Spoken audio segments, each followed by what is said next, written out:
Assalamualaikum warahmatullahi wabarakatuh. Saudaraku yang dicintai oleh Allah, semoga Allah memberikan rezeki yang berlimpah dan kesehatan.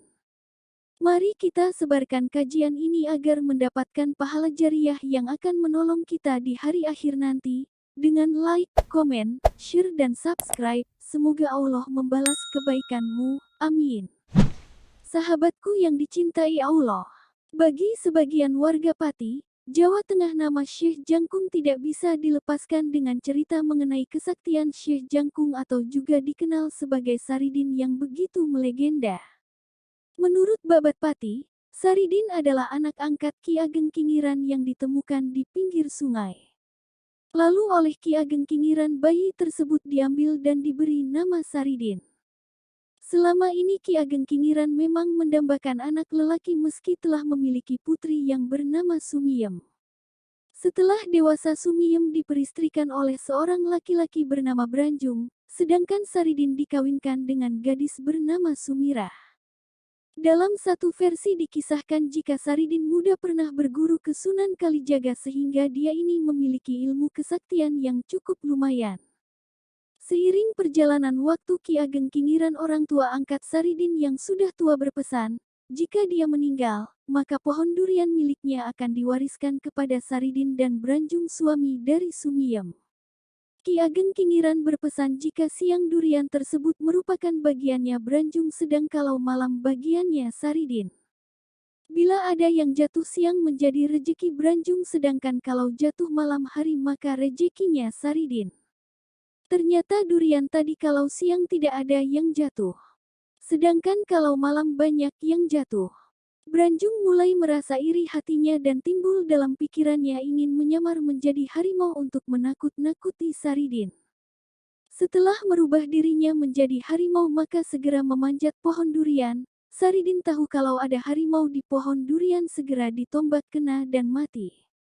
Setelah harimau mati, berubah lagi menjadi manusia. Oleh petinggi Pati, Saridin didakwa telah melakukan pembunuhan sehingga harus dijatuhi hukuman. Kemudian Saridin dipenjara oleh penguasa Pati. Sebelum dipenjara, Saridin bertanya apakah boleh pulang jika kangen anak dan istrinya. Petugas menjawab, boleh, asal bisa. Dan terbukti beberapa kali Saridin bisa pulang, keluar dari penjara di malam hari dan kembali lagi esok harinya. Hal ini tentunya membuat penguasa Pati jengkel lalu Saridin dikenai hukuman gantung. Tapi saat digantung para petugas tidak mampu menarik talinya karena terlalu berat. Saridin menawarkan ikut membantu, dijawab oleh Adipati, boleh, asal bisa. Dan karena izin itu Saridin lepas dari talinya, lalu ikut menarik tali gantungan. Adipati semakin murka, dan menyuruh membunuh Saridin saat itu juga. Lalu Saridin memutuskan melarikan diri dan berguru pada Sunan Kudus. Di sini Saridin tidak berhenti menunjukkan kesaktiannya, malah semakin menonjol. Saat disuruh bersyahadat oleh Sunan Kudus, para santri lain memandang remeh pada Saridin, apa mungkin dia bisa mengucapkannya dengan benar. Tapi yang terjadi sungguh di luar dugaan semua orang. Saridin justru lari, memanjat pohon kelapa yang sangat tinggi, dan tanpa ragu terjun dari atasnya. Sampai di tanah, dia tidak apa-apa. Semua pada heran pada apa yang terjadi. Sunan Kudus menjelaskan, bahwa Saridin bukan cuma mengucapkan syahadat, tapi seluruh dirinya bersyahadat, menyerahkan seluruh keselamatan dirinya pada kekuasaan tertinggi. Kalau sekedar mengucapkan kalimat syahadat, anak kecil juga bisa. Namun Saridin masih tetap dilecehkan oleh para santri. Saat ada kegiatan mengisi bak air untuk wudhu, Saridin bukannya diberi ember, malah diberi keranjang. Tapi dengan keranjang itu pula Saridin bisa mengisi penuh bak air. Saat Saridin mengatakan bahwa semua air ada ikannya, tidak ada yang percaya. Akhirnya dibuktikan, mulai dari comberan, air kendi sampai air kelapa. Ketika semua ditunjukkan di depan Saridin, semua ada ikannya. Karena Saridin terlalu jumawa dan pamer kelebihan sehingga dia akhirnya diusir Sunan Kudus, harus keluar dari tanah Kudus. Singkat cerita, Saridin lalu bertemu dengan Sunan Kalijaga gurunya terdahulu. Kemudian Saridin diperintahkan untuk bertapa di lautan, dengan hanya dibekali 2 buah kelapa sebagai pelampung. Tidak boleh makan kalau tidak ada makanan yang datang, dan tidak boleh minum kalau tidak ada air yang turun. Setelah berhari-hari bertapa di laut dan hanyut terbawa ombak, akhirnya dia terdampar di salah satu kerajaan di Pulau Sumatera yang belum masuk dalam kekuasaan Kerajaan Mataram. Raja tersebut menganggap remeh Sultan Agung. Saridin menyela omongan raja tersebut, dia merasa terpanggil sebagai seorang yang sama-sama dari tanah Jawa. Dia mengaku sebagai hamba Mataram yang mau menguji kesaktian dengan sang raja. Aku bisa menghitung kekuatan pasukan kerajaan ini, yang Paduka gelar di alun-alun kerajaan, kata Saridin. Ribuan pasukan itu telah siap siaga untuk melawan Sultan Agung Mataram. Ya, coba kalau bisa kamu menghitung ribuan pasukanku dengan tepat, aku akan mengaku kalah sama kamu, Saridin. Lalu Saridin melesat dengan cepat ke atas, berlari dari ujung ke ujung tombak yang mengacung ke langit. Semua dihitung dengan cepat seperti kilat. Dia kemudian berada di hadapan raja dengan menebak jumlah pasukan yang berbaris. Raja itu pun tertunduk, bergetar dan ciut nyalinya menghadapi kesaktian Saridin.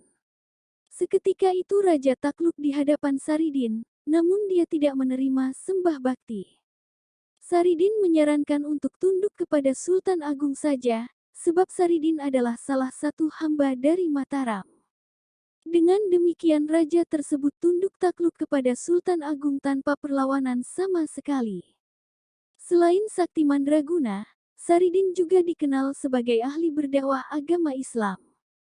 Beramal ibadah, membantu kaum duafa dan para fakir miskin. Ketenaran Saridin sampai ke wilayah Mataram. Kehebatan Syekh Jangkung akhirnya sampai di telinga Sultan Agung Raja Mataram.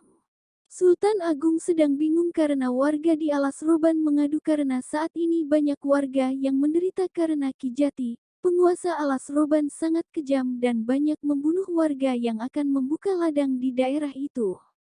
Ki Jati adalah orang yang sangat sakti yang bisa berubah menjadi siluman ular yang sangat ganas. Tidak itu saja, Ki Jati yang menganut aliran sesat, selalu menculik gadis-gadis muda di sekitar Alas Roban untuk dijadikan tumbal agar dia tetap dikdaya dengan ilmu hitamnya. Sultan Agung lalu minta tolong pada Syekh Jangkung untuk menumpasnya. Syekh Jangkung lalu mendatangi Ki Jati. Terjadilah pertarungan hebat antara Syekh Jangkung dengan Ki Jati. Ki Jati kalah dan Syekh Jangkung minta agar Ki Jati berjanji akan meninggalkan Alas Roban. Namun Ki Jati masih menyimpan dendam pada Syekh Jangkung. Atas jasanya menumpas penguasa Alas Roban, Syekh Jangkung mendapat hadiah dari penguasa Mataram, Sultan Agung, untuk mempersunting kakak perempuannya, Retno Jinoli. Saat Syekh Jangkung berbahagia akan melaksanakan pernikahannya, Ki Jati yang masih dendam raganya masuk ke dalam Retni Jinoli. Syekh Jangkung kini harus berhadapan dengan siluman ular Alas Roban yang merasuk ke dalam diri Retno Jinoli. Dengan sungguh-sungguh Syekh Jangkung meruqyah calon istrinya. Istri Syekh Jangkung sembuh dan siluman ular yang masuk ke raga Retno Jinoli keluar. Syekh Jangkung marah hingga akhirnya dapat membunuh Ki Jati. Wanita terah keraton Mataram itu lalu menjadi istri sah Syekh Jangkung dan diboyong ke Miono. Ketika usia Syekh Jangkung mendekati senja, dia memilih hidup sebagai petani dengan membuka perkampungan baru di kawasan Pati, Jawa Tengah. Dalam perjalanan mencari perkampungan sampailah di Desa Lus. Di sini, dia bertemu dengan 7 orang yang sedang memperbaiki atap sebuah rumah. Dari sinilah Syekh Jangkung ingin membuktikan kebaikan perilaku ke-7 orang tersebut. Lantas, dia mengalihkan perhatian mereka dengan bertanya apakah ada warga sekitar yang akan menjual kerbau.